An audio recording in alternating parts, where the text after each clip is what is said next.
What's the connection with these four timelines? And who is this corpse that travels through time? What's the deal with Elias Mannix? Which of these detectives, tied together through fate, will uncover the mystery of Longharvest Lane? Find out as Red and Red Real Reviews discusses Netflix's limited series, Bodies. Question: what kind of bear is best? When they say 2% milk, I don't know what the other 98% is. It's a ridiculous question. Who is it you think you see? False. Black bear. Well, that's debatable. You know nothing, Jon Snow. Allergies? Cowardice and weak-willed men. And hazelnuts. Who the hell are you? You know. Boy, have you lost your mind? Because I'll help you find it. I didn't actually sell my last car, I just forgot where I parked it. You have also heard the phrase, Lannister always pays his debts. That idea is literally the greatest idea I have ever heard in my life. Randall, look at eye contact. You're gonna be cool, right? Oh, baby, I'm as cool as the other side of the pillow. You feel me? Stop pooping. You all know exactly who I am. Fact. Bears eat beets. Woo, that's a brilliant plan, isn't it? Bears. Beets. Battlestar Galactica. Bears do not. Say my name. That idea is terrible. What is going on? No, you clearly don't know who you're talking to, so let me clue you in. Sexual history. Epic and private. I guarantee you, Toby, I've had it a billion times before. It goes like this. Do you exercise? Yes, lovemaking and woodworking. Margarita, tequila soda, tequila rocks, tequila shot, hotel, sex, room service, shower sex, Uber. It's... Oh my God. At ease. That's gross. I love it. It's hard to believe we're even the same species. Baba booey. And welcome back to another episode of Red and Red Real Reviews. This is number 6 for us. Can you believe it? It feels like 20 years, but it feels like 2 weeks at the same time, doesn't it? It's amazing how fast seasons move when there's no weekly structure. We're just kind of flying at our own pace. Flying by the seat of our own pants. Yeah. Yeah. We don't have, it's one thing of the sports shows I do having to make everything timely, but this we have freedom because shows live forever.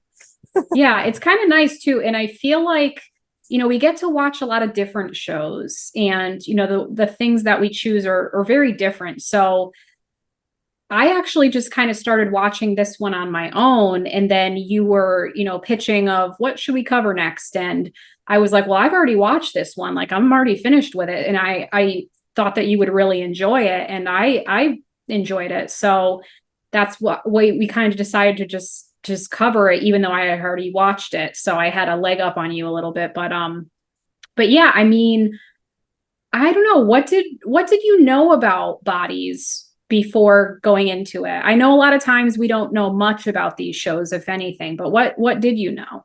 It's funny. Like I did kind of guess that there would be somewhat of a spacey vibe to it because the ISO shot on Netflix is the lead antagonist Mannix, and he's in this almost Star Trek dark Captain Kirk looking cadet suit, and I'm like, okay, maybe this could be a little sci-fi or something. But the name Bodies implies horror or true crime, or I don't know, well, not true crime, but like fictional crime, something like that. So it's like, okay, those two don't totally go together, but maybe that was just something special. Yeah, I think for me it was the description, because what I do is I actually, like, every other day I cruise through like the news section of Netflix, and I'll kind of save things. Like I'll go through what's releasing this week and next week and far off, in the future. And I save what sounds good to me. And I was kind of just scrolling through, and all you have to rely on like is the date and then like a sentence about what the show or movie is. So I read something about, 4 detectives trying to solve a mystery. And so when it was released, I had kind of forgotten about it, even though I saved it to my list. And I, how the screensaver comes on and it shows all the different shows. So the screensaver, it said, I was like, oh yeah, about that body show that I saved. And it said like, it put it under the genres of like dystopian and like cyberpunk or something. And I think what they used for the image was Maple, what is it? The detective in 2053. So I was just like, man, this looks like futuristic or something. Like, I'm not sure what to make of this. I'm like, am I gonna like it? Because do I like that like cyberpunk sci-fi kind of stuff? I don't know if that interests me, but for me it was the detective, the crime aspect of it that reeled me Crime in. gears started turning. Yes, I was like, ooh, a mystery. Yeah. Where can we dig in? The cyberpunk thing, I missed that, but I saw it in your notes, and I'm thinking like my exposure to cyberpunk is like cosplay and a lot of costumes designs, but throughout the show, there really wasn't a lot of mechanical costumes or something. So maybe I'll have some angry nerds in the comments telling me that I don't know jack about what cyberpunk really is. I don't know. To me, like I know nothing about it too. Like, I know my husband played a game that was a video game that was cyberpunk called Cyberpunk, but I don't really know much about like what's considered cyberpunk as far as a style or I kind of took it more to mean when they did show 2053, they were showing Maplewood that like weird, like self-driving car that she had, or like they did show some kind of like new technology or futuristic technology. So maybe that's why they pegged it as cyberpunk. I don't know. Yeah, and the bio, just to refresh my memory, because sometimes I'm like, okay, I see the show, and then I go in, and then I'm invested in it. So I kind of like forget what I thought of before I jumped in the pool.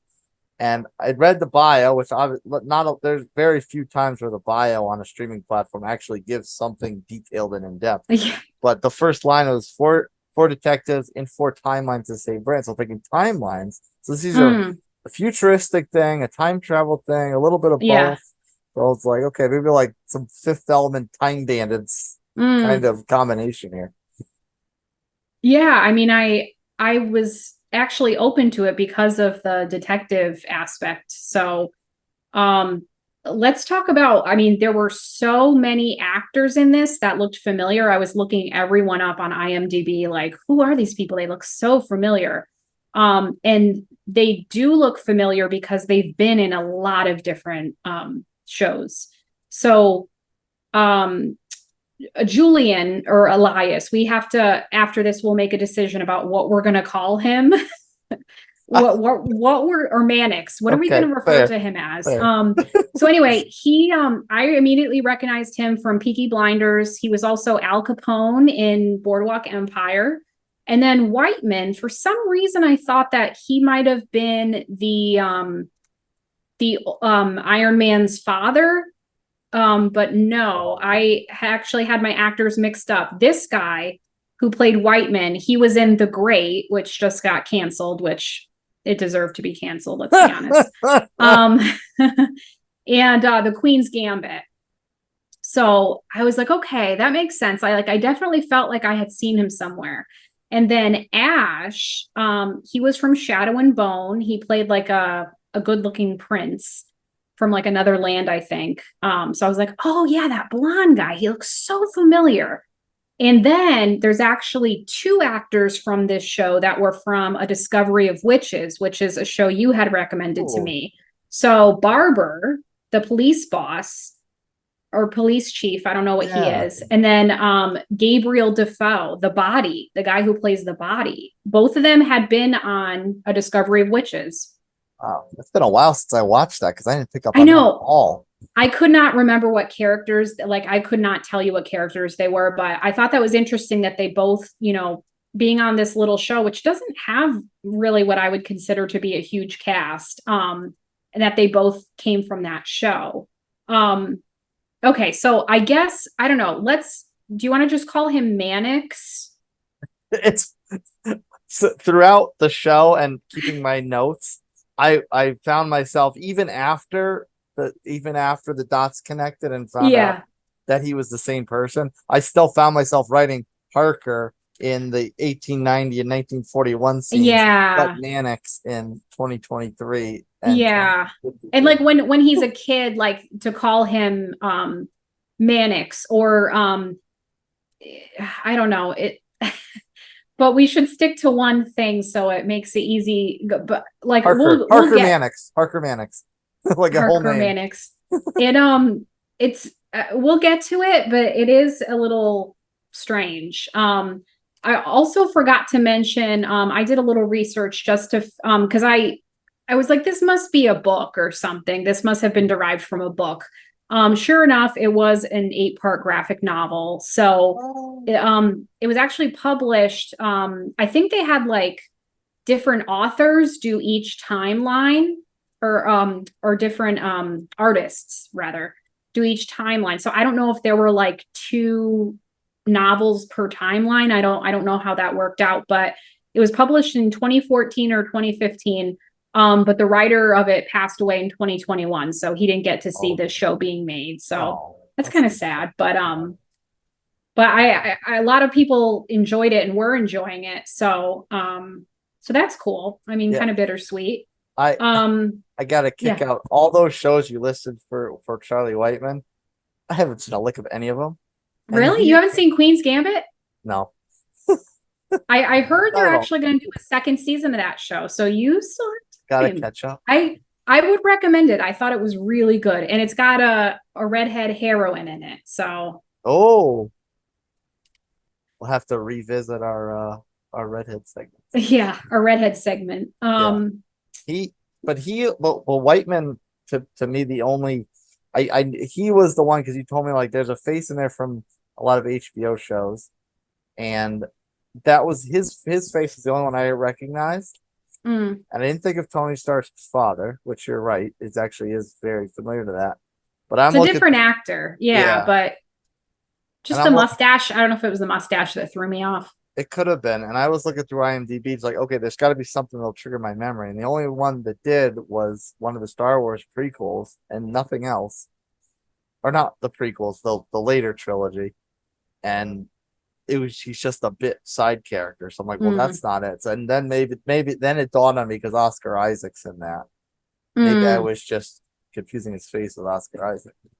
Yeah, and so should we call the detective in 2023? Should we call her Hassan or should we call her Shahara?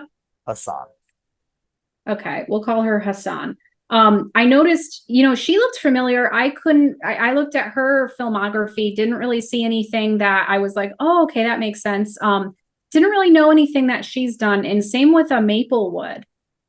She's like actually an Israeli, I believe, actress. So nothing in her work that we've seen probably, but I thought that was interesting that, there were doubles from the same shows.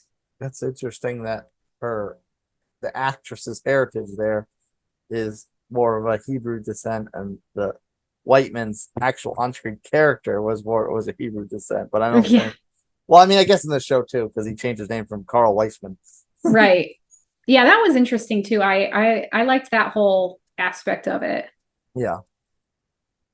Now, sort of a segue. I didn't know we would be talking about it this soon, but there were some crazy things to wrap your mind around. Like you just had to be like, wait, so if that's true, then like it was just kind of crazy. So were there certain things that you kind of had a hard time wrapping your mind around since there was this time travel aspect of the show? So with that, I didn't. So it was funny because especially doing this episode coming off of Wheel of Time, where I'm like struggling trying to like write everything down and keep up and keep track of everything. This one, for everything going on at once in these different eras, it was actually surprisingly easy to follow for me. I agreed for the most part. I mean, it wasn't really as complicated. Like when, probably within the first half hour of it, I was like, oh, geez, so they're going to keep going back to different timelines. I'm like, this might be kind of confusing. And, I was reading, episode guides and things like that after I had watched it. And some of reviewers and talking about explaining the episodes and explaining the big reveals, they were saying that they thought it was pretty complicated. As far as maybe it's just because we're coming from Wheel of Time, which is a lot to feed your mind. But I didn't think it was as complicated. It really wasn't too bad. And even with like names and things like that, for me, the hardest part was like the detectives, keeping them straight. Yeah. Be like, okay, that guy, that guy in 1940 is Whiteman, and that guy in 1890 is that. Like, keeping that straight was the hardest part. But other than that, it wasn't bad. Aside from those, when there was that big reveal, and then the kind of subsequent smaller reveals, you're just like, wait, how can that be? There were a couple like little pieces that they just kind of like threw in to keep the story moving.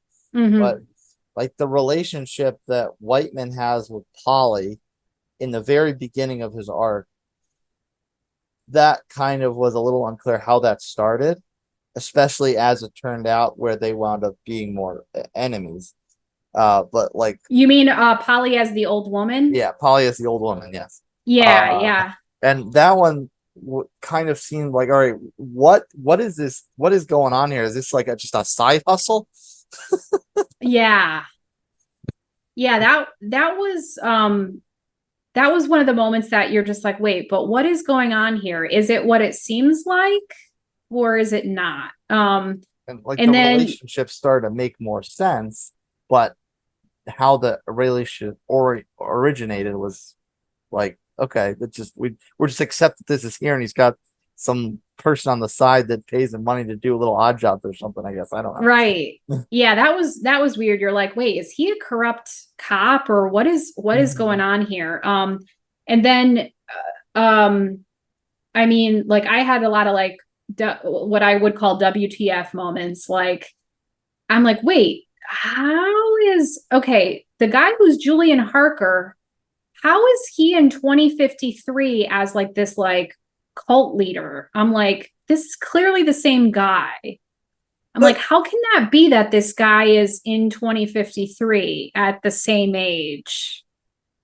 Yeah, and you know what? Because of that, I didn't jump to conclusions that they were the same person right away. I'm like, and these two look exactly alike. They're obviously the same person, but I can't wrap my brain around why. Why are they the same person? Yeah, that's why I was just, what I'm thinking, maybe it's that like soap opera brain, which I don't watch soap operas at all, but it's like, oh, maybe this guy is his long lost twin brother who's gone through time, or, just some like weird explanation for, maybe it's his great grandson that actually looks just like he did when he was young. Like, I mean, I don't know.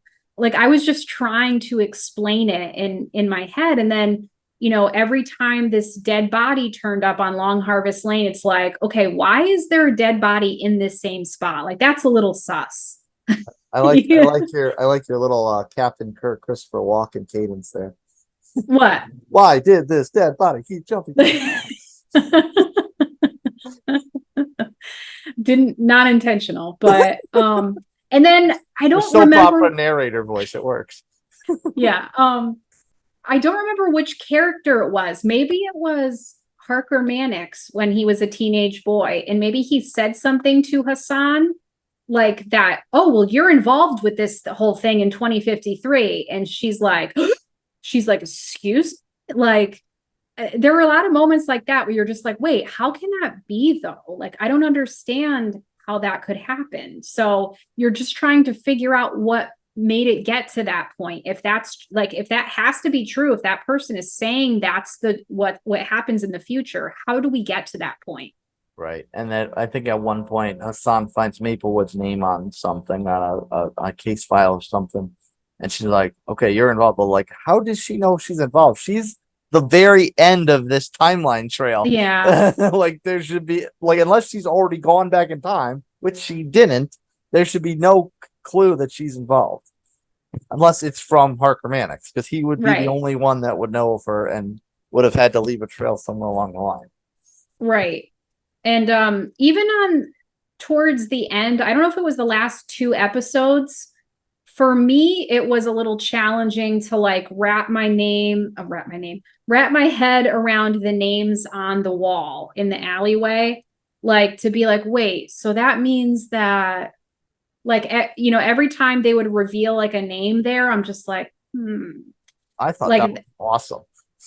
I think it was an interesting, and that like that's what I have to give props to the people who worked on this graphic novel or like wrote the screenplay, because it is like I do think that this concept is somewhat original, like I thought that the way that they did things was quite original. Actually, it doesn't seem like they're ripping off other major shows or movies, and that's what made it interesting. And that like it just had all these little nuggets of different things that it borrowed from and put together. It kind of made something that was original, especially considering the amount of movies and TV that have done time travel scenes in the past. Yes, and time travel is not tough. To seem like a copycat. Time travel is real tough. And when I found out there was time travel, I'm kind of like, oh, that makes me a little nervous because most of the time it's not done well. And then the thing that I could not wrap my brain around, like I just kept thinking about it. I'm like, wait, but how is the fact that Harker Mannix is his son, his own son, and his own grandfather, right? Yeah. And then Barber is Harker Mannix's great grandson, but he's also his father. Yeah. Like, yeah. he just created. No wonder his kids are screwed up. He created this time loop of himself over 100-something years. Man, some faulty genes right there, yeah. right? Inbred. Yeah. Yeah, so I mean that was like the one that took the cake. Like you're just like, wait, huh? I don't know. So I mean we touched on it a little bit, with the names on the brick in the alleyway, but we had these, 4 detectives across the different timelines, and they're constantly, they'd shuffle from one detective to the other in the story and go back and forth all the time, so, through the timeline, just constantly. So you were kind of, as time went on, deciphering what the common thread was with them all. So to me, it was really noticeable that they all have a strong desire to find the truth, and they're willing to risk their lives for it. Like they don't care what happens. What was the big thing for you as far as that connection between those 4 detectives? I thought that was a very fascinating dynamic, the way they did that, especially with the brick. As the brick at first was nothing, and then it was just the 3 marks, and then it was Hillinghead's name, and then the name started growing from there. But the dynamic between the 4 of them, like for them to communicate with each other across these different 40, 50, 60-year intervals, whatever the case may be, and they don't know each other. Like it's like they almost have some kind of sixth sense of each other's awareness, but it's more of like a leap of faith almost that they're communicating with someone that, okay, someone's here. Because I think it was like the halfway through the show where Hassan went to the archives and sees all the other case files. So she knows that Whiteman had this case, and she knows that the Hillinghead had the case, but until it gets to 2053, which is older, she doesn't know anything about Maplewood, obviously. And Hillinghead and Whiteman don't know anything about either one of them, Hassan or Maplewood. So the fact that they're having this almost, for lack of a better word, professional relationship, and they don't really truly know that each other exists. Right. They all are working towards the same thing. They're all dealing with the same situation. Okay, this body's found on Longharvest Lane. You guys got to figure it out. Like, and then they're all kind of on the same mission, but independent of one another because they have this connection through time, sort of. And all dealing with the same antagonist in a different form. Right. Like Hillinghead is dealing with, obviously this, we don't know this at the time, but he's dealing with Julian Harker in the form of Mannix back in time, and Whiteman's dealing with Julian Harker as this kind of overseer puppet master thing because he's an old man dying in his bed at this point. Right. And Polly's just kind of his working the strings for him. Hassan's dealing with Mannix as a young child, as a young boy, and all these influences around him, the Morleys, Barber, which obviously is a later reveal that he's actually a bad guy. They're kind of these figures of influence onto him, and he's just this conflicted boy. And then, of course, in the future, Maplewood with this imagery of Mannix as this all-powerful, altruistic type of I will take care of you in this society sort of thing. So it's like they're all dealing with the same antagonist, but in completely different forms and ways. Yeah, that was really interesting, and that's why I loved, you were seeing all these little bits and pieces of them being like, oh, this past detective, I'm uncovering something that he found out, or and then finally at the end when Maplewood goes back in time and she meets up with Hillinghead in jail, that was kind of cool.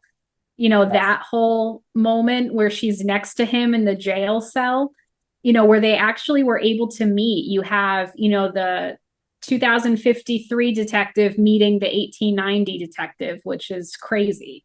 Yeah, I think I was gonna bring it up a little later on, but that particular scene, it's funny that you said this has the show has a very original sense, and I do agree with that. But that idea in itself, for her to go back in time and talk to Hillinghead, try and get Parker Mannix to change his mind, that to me felt just like Inception.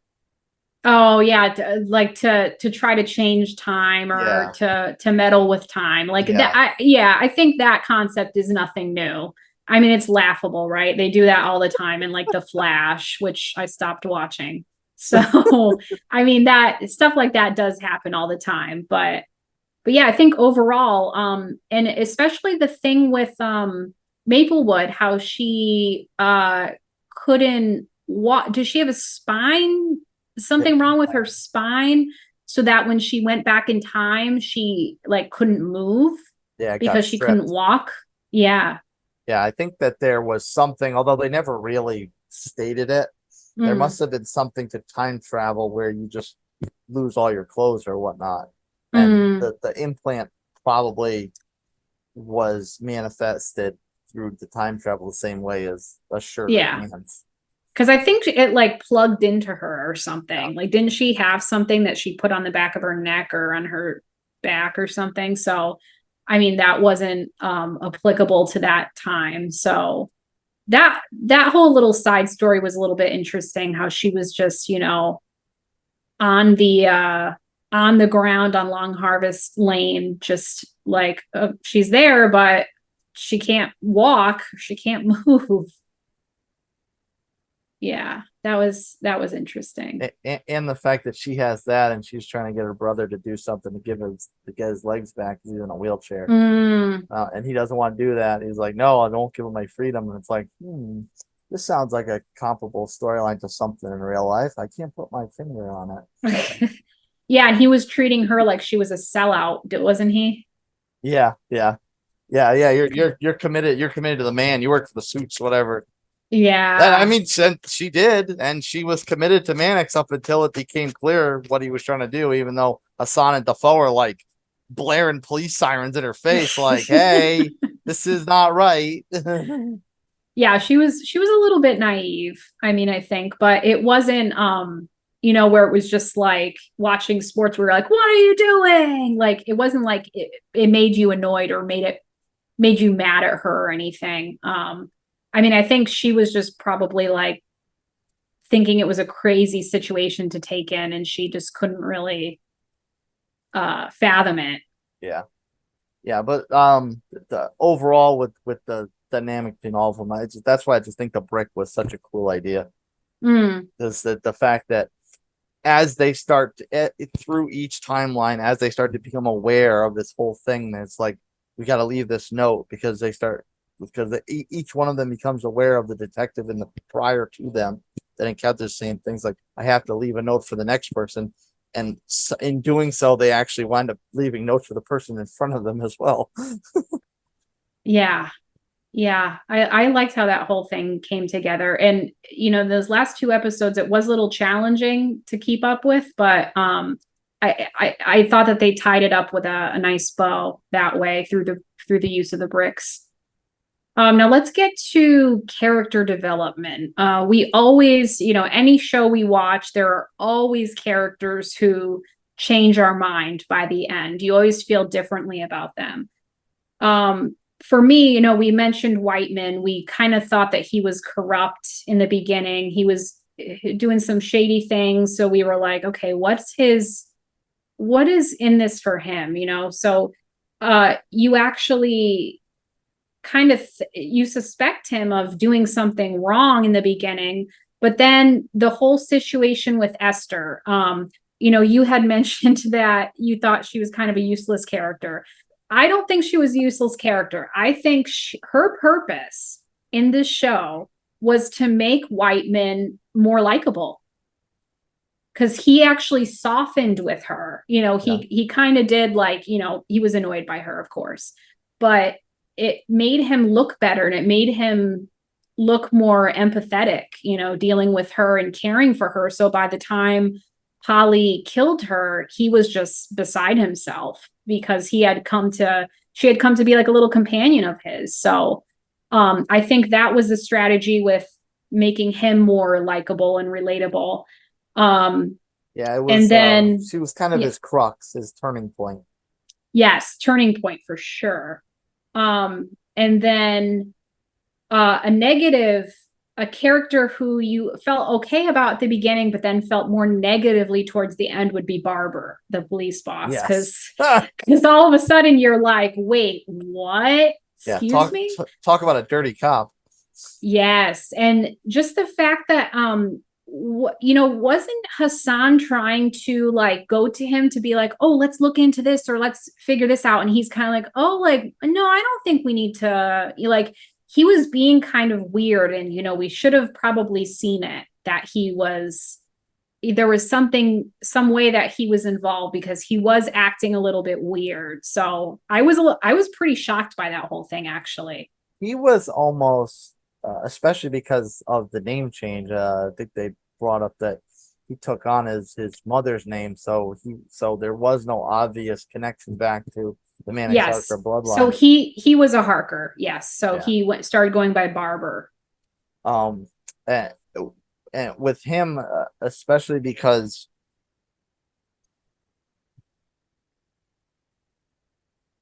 he almost kind of reminded you of Ladbroke, I think his name was, the autopsy cop way in the beginning, who tells Hillinghead, bury this, ignore it, burn that picture. And Ladbroke winds up being part of this cult that, believes whatever the greater society that Harker Mannix is trying to spread. And then when the reveal of Barber comes around, you realize, like, okay, not only is he part of the bloodline, but he's also totally bought into this whole cult thing. Mm-hmm. So he's almost kind of like, even though he has absolutely no blood connection to Ladbroke, he's kind of almost like the same character.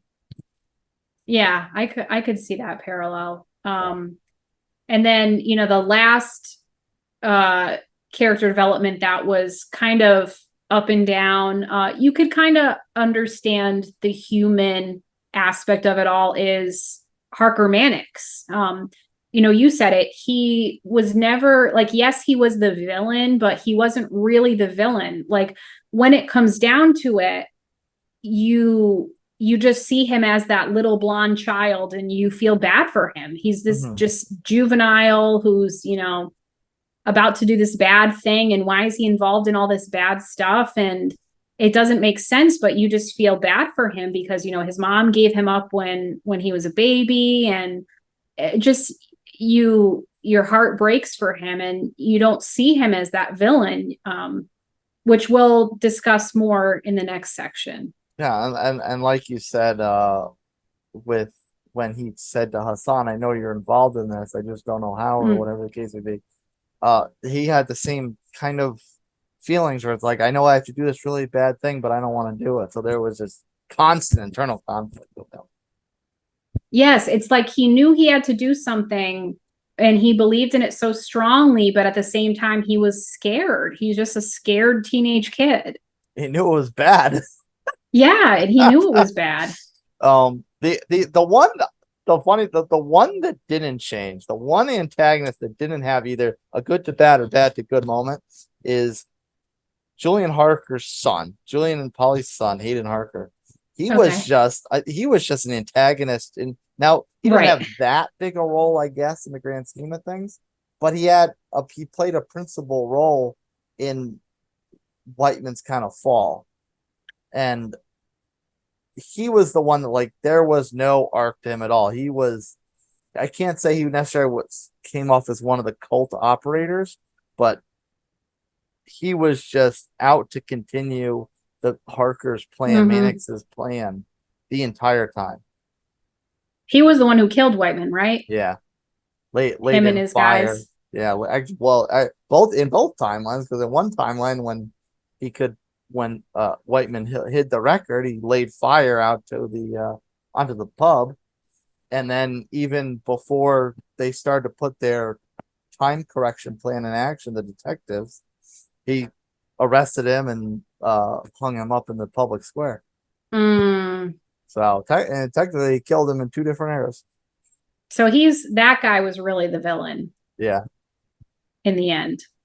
Yeah, but his role was just so minimal that I can't, and he only really existed in one timeline as opposed to, yes, I guess he was a baby in the other one, but what to do is crazy. So I wouldn't say he's the villain. I mean, I think the villain is still Harker Mannix, but with that evolving, he's not the big bad, he's not like a bad apple kind of villain who just is evil from the get-go. I think that developed in him. So let's talk about the morals of the story. So there were several, and I want to talk about the main phrase also that they say throughout this. And in 2053 timeline, they had this on like billboards, in that, like, in London, where just everything was like neon signs, and there were neon signs that said, "No, you are loved." And, everyone said that to each other, "No, you are loved," before anything is done. So, I mean, to me, that kind of made it a center of the whole story, is that the reason that that's a thing in the cult is because Harker Mannix didn't feel loved when he was a child. So he wanted to give that to his cult following. And that's why he instilled it into the cult, because, his mother gave him up and he just always felt kind of lost, I think. And that's the reason why that was a main point in that cult. Yeah. Did you kind of get the same sense? Yeah, and then the only thing that was kind of unclear about why young Elias Mannix is the way he is like, how did he get to that point? Just from being from a torn home? Just from about like, or there's something from the manipulation the Morleys had on him. But the problem with that is the Morleys got this sense of the belief of this greater society from Mannix himself. Right. So it's like there's like a chicken or the egg thing going on. Right. Like, you're like, kid get so screwed up. I know that's one of like the little things I have a hard time wrapping my mind around, because that's the fact. It's like, wait, but did that make him that way, or did he make himself that way by, like, yeah, you're right. Which came first? And to me, it was a lot corny, but I thought of the I think they talk about this on like Arrested Development, the phrase hurt people hurt people. So it's like he wanted to destroy London because like he was hurt himself, you know. Right. We really don't know how he got that way. Is that because of his past in 1890? Like, it's all like one big cycle. So you're kind of, I don't know, you're kind of questioning at what point did things occur? When you kind of exist in a loop of self-destruction, that's all you know, that's your reality. So it's everything you do is just destruction, destruction, destruction. But at the same time, you probably still have this thought in your head where you want things to be better. So you almost use the destruction to set up something better, which leads him to this whole greater society time loop kind of thing. And so what were some of the lessons or morals of the story for you? I thought a big one, and likewise, it's primarily focused on the character arc of Julian Harker and Elias Mannix, is a story of redemption, forgiveness, because they had, and I mean, yeah, I joke around the Inception thing, but they had that idea, go back in time, let's do something to change his mind. And it was something so simple as, you know, Maplewood's telling Hillinghead what happens in the future and whatnot. And presume there, I guess there's a little gap of time because we don't see her tell him everything. And when they're in the stagecoach together, yes, and he's gonna order Hillinghead dead, just something as simple as Hillinghead calling him Elias was enough to and convince him that what you're trying to achieve will not take away your pain. So all of a sudden that starts to work in his head, and he starts to come to this moment of honesty where he eventually tells where his relationship with Holly in the adjusted timeline as opposed to the original timeline is off, and she knows it's off. So he eventually winds up coming clean, telling her that he had to do with her father's death. And that makes them grow apart throughout the years up till 1941. I think when she's going off to take care of Esther, she even says to him, you know, he's like, oh, maybe I shouldn't write. Maybe I should stop the lies. Maybe I shouldn't record this record. She's like, no, continue the lies. My only regret is that I'm not killing you or myself or whatever. Yeah. I might be paraphrasing, whatever, however she phrased it. But that where she basically like, no, just do it. This is done. We're old now. We're gonna die soon. Our lives are ruined. Just continue it on. So and maybe like that added to this sense of regret and I need to correct this. I need to do the right thing. And he basically self-sabotages his entire time loop with that extra recording. On top of which then helps Whiteman shoot himself in the head, tell him, here's this record, take this. So yeah, I that stagecoach scene was I think the guy who played Harker Mannix, I think his name is Stephen something. I can't recall his name, but Stephen Graham. Yeah, he should receive some kind of award for that. Just like the look on his face, like that, you know, when Hillinghead calls him Elias, like he's just like that. You could just see like that little blonde kid in there. You know what I mean? Like it's amazing. Like he's not saying much, if at all, but he's just emoting so much. Oh, he was completely shook. Yeah, it shook him. It shook him for sure. And I half expected, like, you know, that scene at the end of Armageddon after he blows up the asteroid and it's Bruce Willis's face, Liv Tyler's face flashing interchangeably. I was like expecting that, like the young Elias and Julian Harker's face is just going like this in your TV. That would have been funny if they had done that, but yeah. I mean, he just went pale as a ghost, completely like, what did you call me?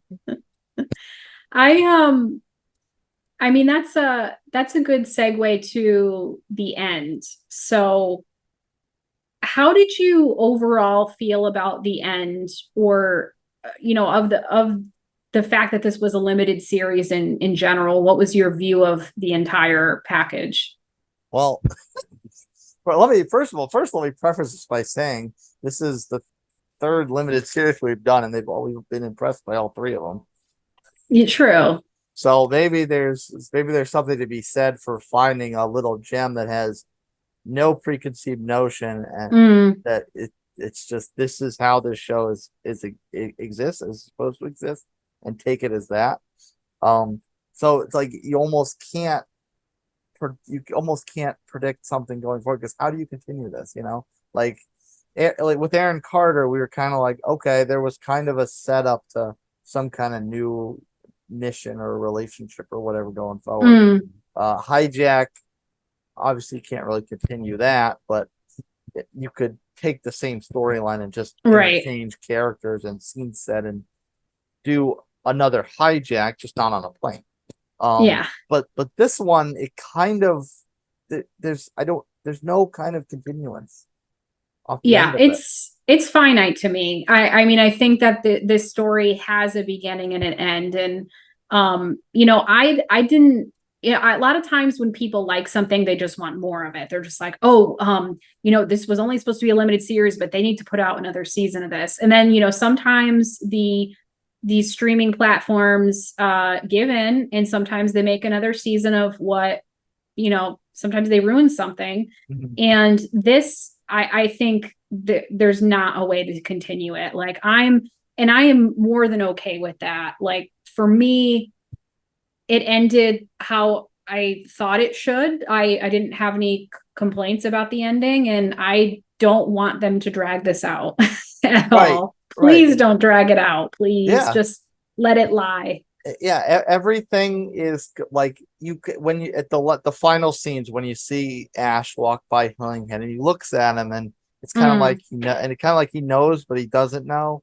When Whiteman's walking around and Esther runs by and she's goes and runs off, and she looks back and smiles at him, and you see like that kind of sense of peace. Hassan goes back to her family. She's also back on her SWAT patrol beat. She's not trying to uncover this mystical homicide thing. And ironically enough, Maple was a taxi driver. Yeah, it's so like that all-knowing wink that like everyone's okay. Yeah, and everything turned out fine. Yeah, it's like you can assume the best lives for all these characters just from that brief little moment. Right. And then I thought it was tied up nicely with an attractive bow. Yeah. Perfectly. Yeah. Maybe Hillingham leaves his wife. I don't know. It could happen. Yeah. I don't know. To me, like, that whole moment with Ash was kind of like not leaving the possibility open, or like, I think, as you said or wrote, like just him being able to be more open with who he really is. If that's just the smallest thing that comes out of living his life for the rest of his life. Right. Yeah. Yeah. And sometimes like even so, like you knew he was enraged when Harper told him that he was going to take care of Polly. So like you said, maybe that's just a situation where he sees Ash. He knows deep down inside that he's not who he really is, but maybe the loyalty to his family, maybe just kind of like, okay, I know something's not right, but I'm content with it. But let me take care of my family, and whatever he does to deal with his inner feelings of who he really is, then he just deals with that in a later time. Right. Like it's like that saying, do you know where your children are? Do you know where Polly is, so that she's not meeting strange men who make her life miserable? Who jump back in time and manipulate and impregnate her? Yeah. Yeah. I mean, who would think that's a fear for any father, but you never know. Yeah, well, you never know. Maybe it's 2023 now, maybe 2023, there's 2053, somebody's running back through time right now. I did think that was a little eerie, the fact that, it did take, there was one timeline that took place now. So I'm, just skeptical of looking at 2053 like, oh, that's what, 30 years off? Well, I wonder if it's going to be like that. The good news is we've only got 5-6 weeks left before it's a moot point. Mm, true.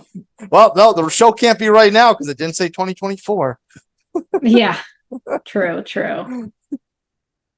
All right. Well, yeah. I mean, I liked it. That was one of the most enjoyable ones I think we've covered. Just not really any complaints. No, yeah, super enjoyable. It kept Well you done. it kept you guessing despite seeing the same person's face all Mm-hmm. over the place. And when it was done, tied up, and you're left satisfied, and you don't need any kind of further resolution. It was just a nice series as it was, and call it a day. Right. I mean, we can't count on anything being tied up with a pretty bow as well as that one, but hopefully the next thing that we cover can aspire to that, you know. So make sure you follow along with us on Instagram and TikTok. I'm Binge the Ginge with dots between the words, and he's Nutmeg the number 2 Palmetto like the bug. Give us both follows. Stay tuned to the show on all of our platforms: YouTube, Rumble, Spotify, iHeartRadio, Google Podcast, and Apple Podcasts. Until the next Real Review, Red and Red signing out. In less than an hour, aircraft from here will join others from around the world. And you will be launching the largest aerial battle in the history of mankind. Hey guys, you ready to let the dogs out? What? Do what? I'd like to be pimps from Oakland or cowboys from Arizona, but it's not Halloween. Let the dogs out. You know, like, who let the dogs out? Who brought this guy along? Slow ahead. I can go slow ahead. Come on down and chump some of this shit.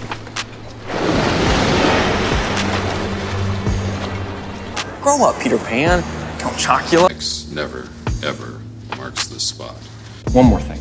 Do me a favor. Don't go chasing waterfalls. You did. You crazy son of a bitch, you did. Mankind, that word should have new meaning for all of us today. We can't be consumed by our petty differences anymore.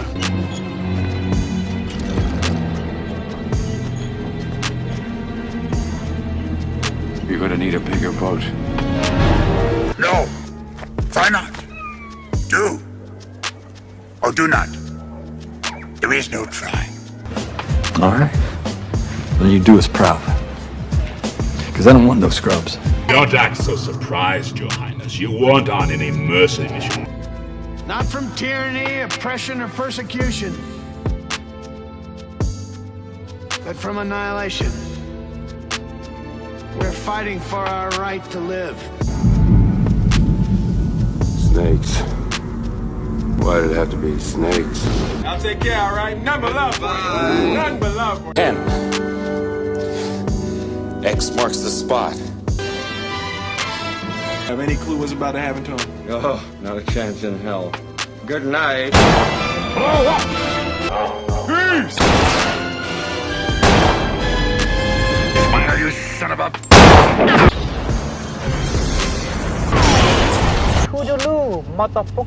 Hey, Ain't too proud to beg. Come on! What? It's not funny anymore. I don't know what you're talking about. I'm not trying to TLC be references. Still, nothing. I swear to you. But as the day when the world declared in one voice, we will not go quietly into the night. We will not vanish without a fight. We're going to live on. We're going to survive. Today, we celebrate our Independence Day.